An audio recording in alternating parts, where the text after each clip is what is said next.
ಭವನ ಕೇವಲ ಒಂದು ಕಲ್ಲು ಮಣ್ಣಿನ ಕಟ್ಟಡವಲ್ಲ,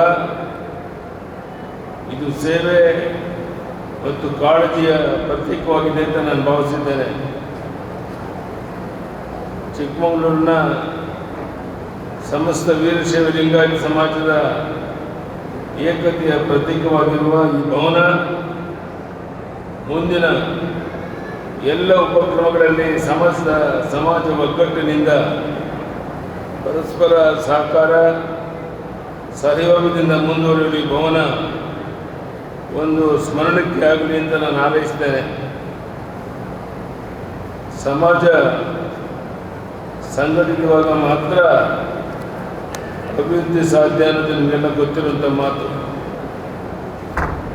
ನಿಮ್ಮೆಲ್ಲರ ಸಂಘಟಿತ ಪ್ರಯತ್ನದ ಫಲವಾಗಿ ಈ ಭವ್ಯ ಭವನ ತಲೆಯಂತೆ ನಿಂತಿದ್ದು ಬಹಳ ಆತ್ಮೀಯತೆ ಮತ್ತು ಅಭಿಮಾನದಿಂದ ಇದಕ್ಕೆ ನನ್ನ ಶ್ರೀಮತಿಯವರ ಹೆಸರನ್ನು ಇಟ್ಟಿರುವಂಥದ್ದು ನನಗೆ ಸಂತೋಷದ ಜೊತೆಗೆ ಭಾವನಾತ್ಮಕವಾಗಿ ಮಾಡಿದೆ.